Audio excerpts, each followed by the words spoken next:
What's up everyone, it's Arcadenaut here. Today we'll be talking about the Digimon fighting games.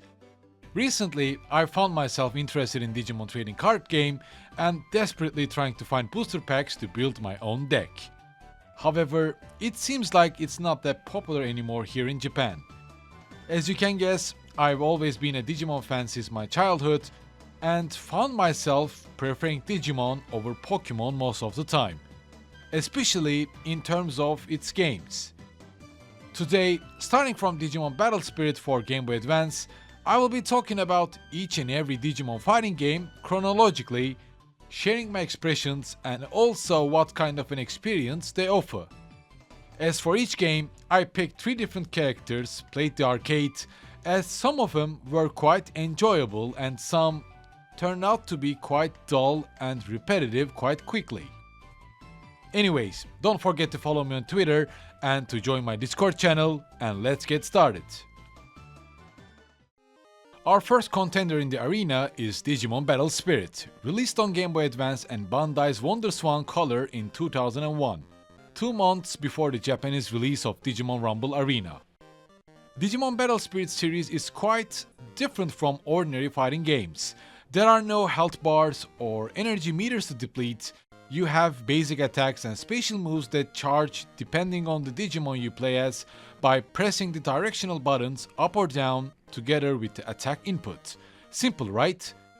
By dealing damage, your rival Digimon will drop a blue sphere that you need to collect within 2 minutes, and whoever collects the most of these spheres wins the match and moves forward in the arcade. So basically, Digimon Battle Spirit simplifies the fighting game formula to make it quite accessible.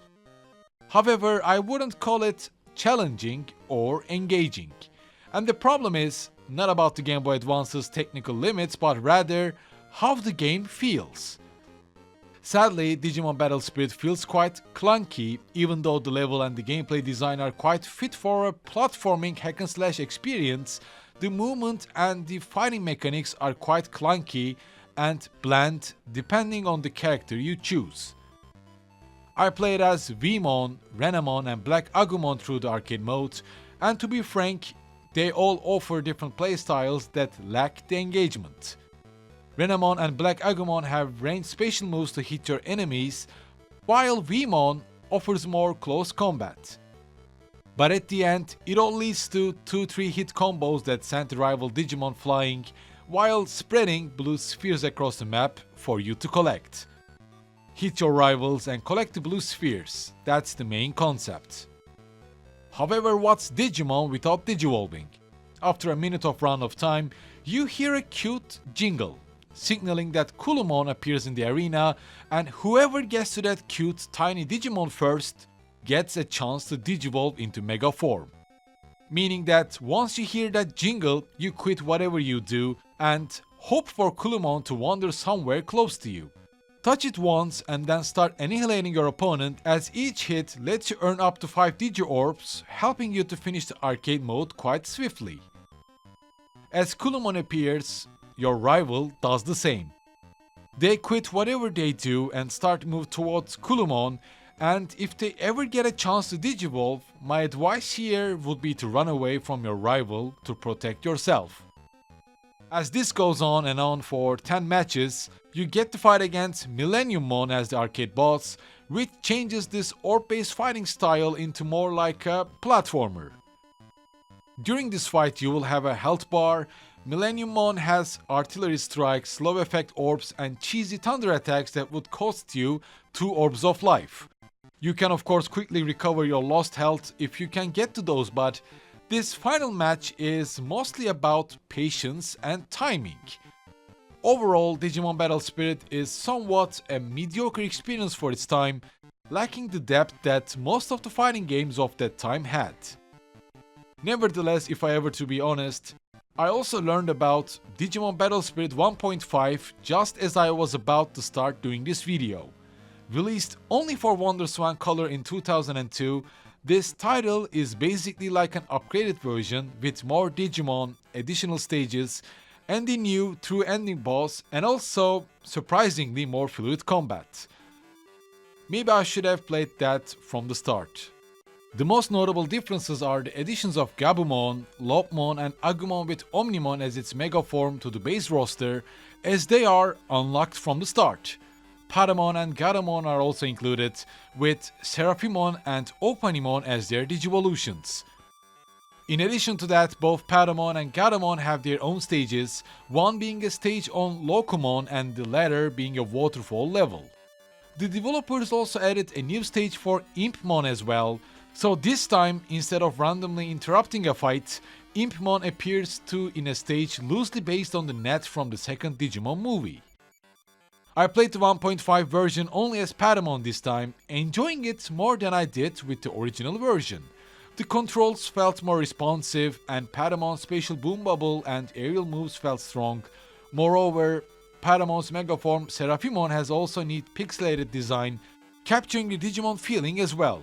Nevertheless, this 1.5 version of Digimon Battle Spirit is only launched in Japan and for WonderSwan color, and it's quite unfortunate it was just left like that. I'm not so sure if I would still play Digimon Battle Spirit for a while, yet if I do, I would definitely go for 1.5 version and try Garamon next. Now let's talk about possibly the fan favorite, the pure nostalgia Digimon fighting game, and also possibly my favorite, Digimon Rumble Arena. Released in 2001 and only for the PlayStation, Digimon Rumble Arena pits 24 different Digimon from the anime series against each other, and with its 2.5D style of gameplay, it closely mirrors the Nintendo 64 Super Smash Bros. Digimons have their own basic attacks and two different special moves. The stages are interactable with different gimmicks. There are no Digimons just like in Battle Spirit that get in your way. It is just the traditional formula of 1 vs 1 fighting game. And of course, with its broken moves and cheesy combos. Perfection. If you got a soft spot for chaotic, action-packed brawls and never played Digimon Rumble Arena, you might definitely enjoy it with your friends. The gameplay is a delightful mix of melee and range attacks, with each Digimon boosting a unique set of moves that reflect their personalities and abilities from the series.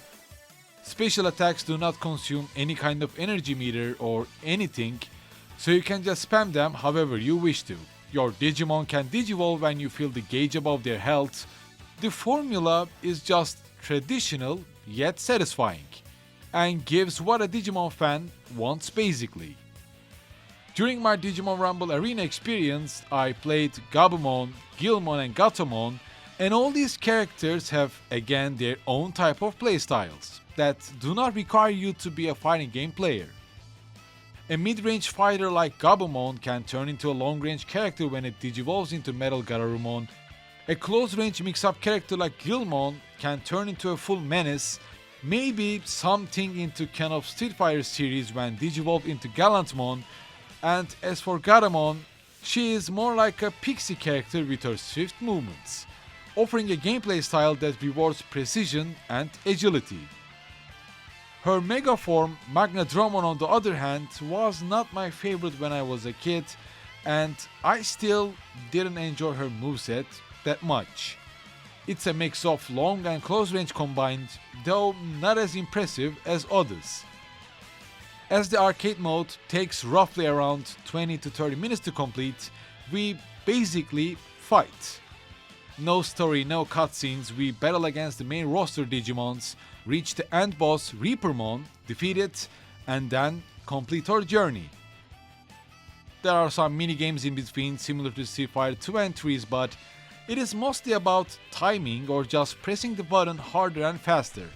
Nonetheless, it is still somewhat fun. I'm sure everyone can find a character that they can enjoy quite quickly, although Digimon Rumble Arena could sometimes feel a bit repetitive, especially in longer gaming sessions.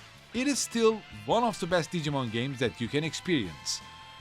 I remember having so much joy while trying to unlock new Digimonster roster, and I'm relieved to see that Rumble Arena aged like a wine. If you loved it when you were young, you would still have the same taste and still appreciate it. Now, if you thought the original Digimon Battle Spirit was a bit on the simplistic side, you're in for a treat with Digimon Battle Spirit 2. Released in 2003 and only for Game Boy Advance, this time around, the developers have cranked up the complexity while still keeping the accessible gameplay that made this series so popular.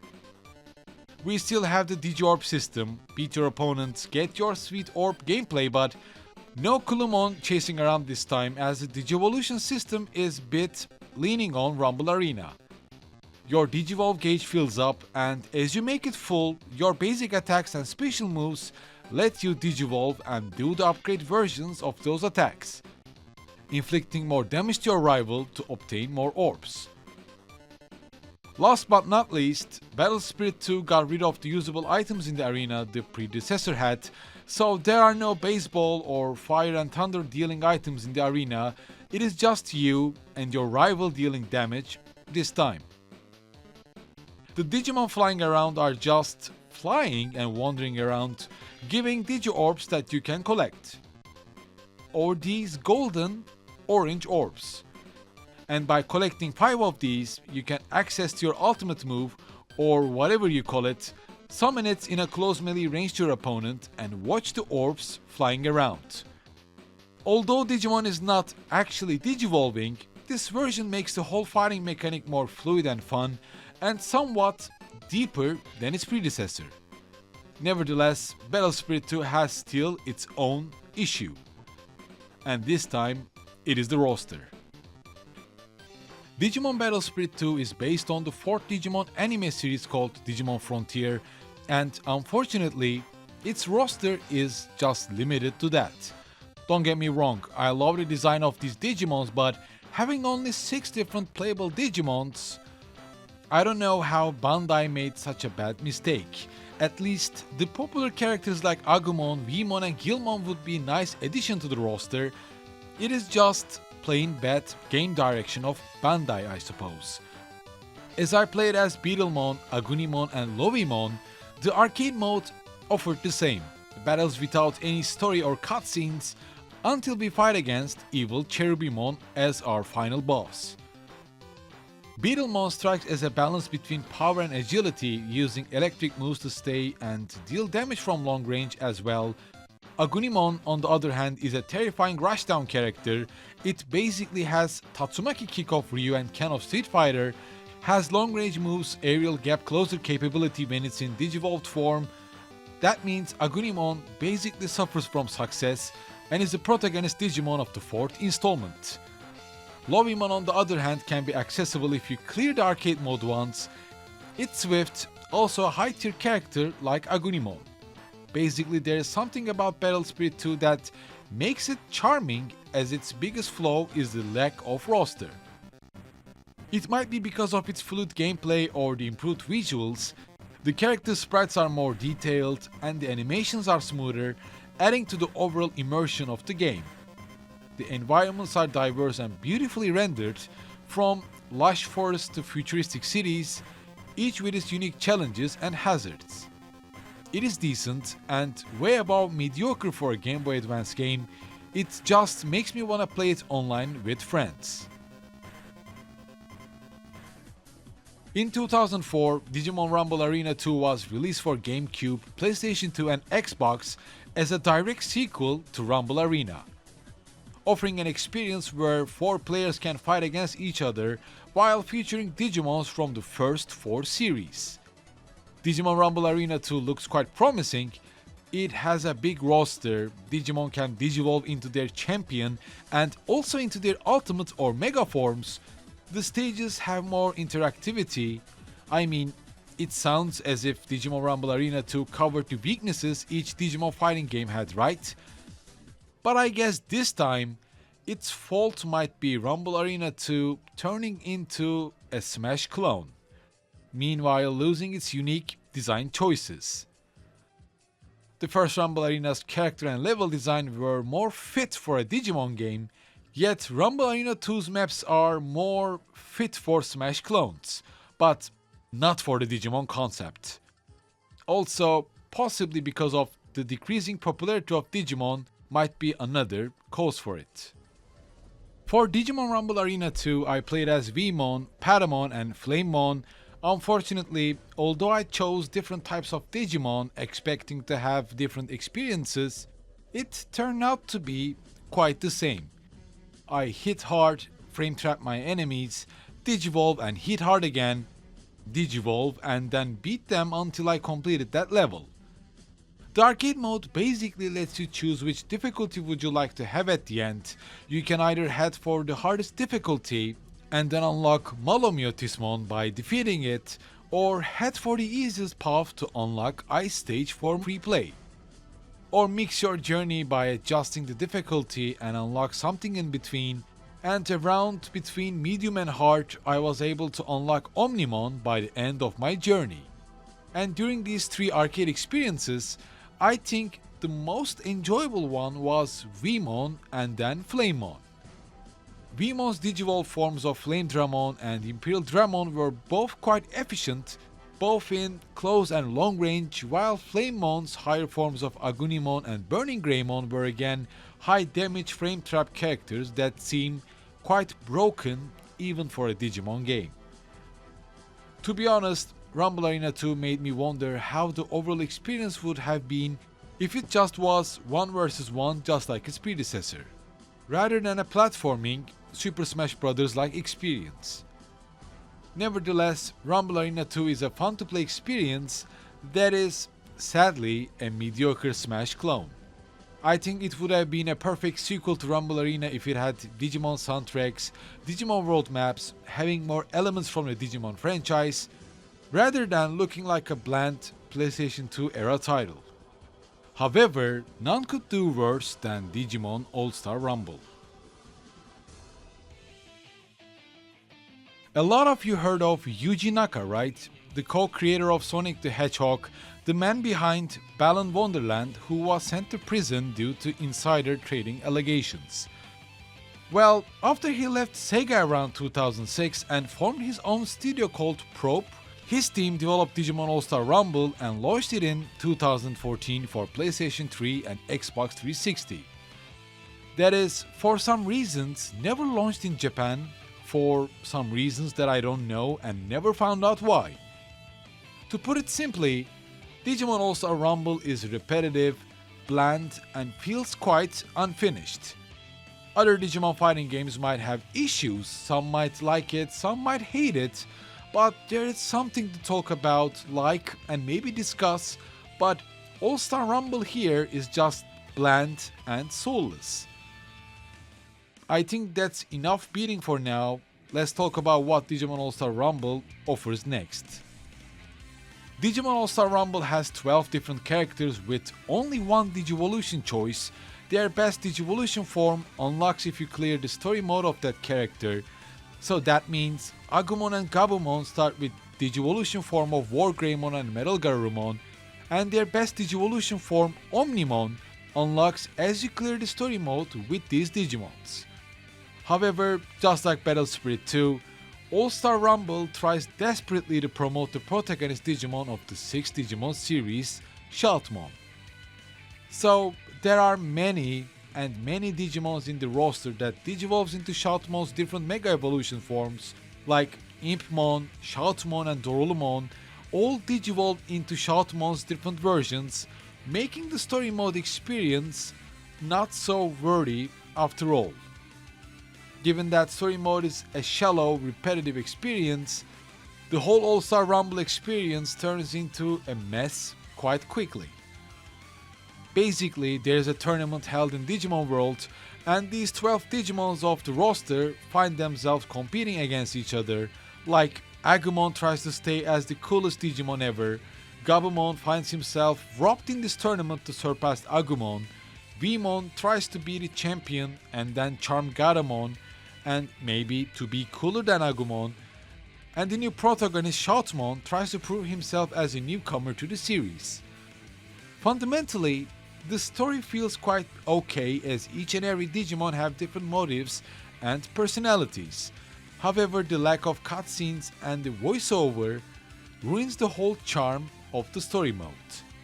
From the fields of the Digimon world to the factories, The story mode just consists platforming sequences until you reach the Digimon of that level to have a 1 vs 1 arena battle.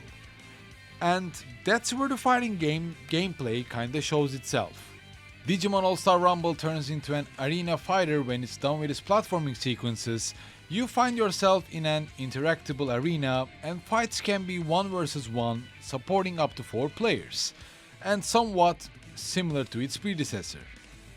Each Digimon has different maximum health. Using special moves depletes the energy gauge unlike the other titles, and by increasing the Digivolution gauge, you can change into your Mega form for a couple of seconds and then eliminate your opponents quickly. Although the formula feels and looks same, it doesn't have the charm that previous Rumble Arena titles have. And this time, it is not about the design or the soundtrack. All-Star Rumble really feels and plays like an unfinished project, or as if their budget was just below the standard, I don't know. As I played with Gabumon, Vmon and Shoutmon, I just honestly wanted to clear the story mode and be done with it quickly. It might be fun playing together with friends, but I think you would have more fun if you just played the first or the second Rumble Arena with your friends instead of All-Star Rumble. That's how bland and soulless that is. And with that, I think I covered all of the Digimon fighting games. In any case, Digimon Franchise still lives, whether it be turn-based RPG titles like Cyber Sleuth or tactical strategy like Digimon Survive or its trading card game. Digimon Franchise deserves more attention, and I believe a decent 2D fighter would make a great addition to this legacy. A decent fighting game with popular and lovable Digimons, with decent move list, accessible playstyles, and charming design. This would be the Digimon fighting game that everyone would love and enjoy. And before closing today's video, which Digimon fighting game have you played before and enjoyed? If there is any retro game that you would like me to cover, be sure to share those by the comments below or just follow me on Twitter or join my Discord channel for more. Any support through Patreon and YouTube join are really appreciated. Stay tuned and I will see you in my next video.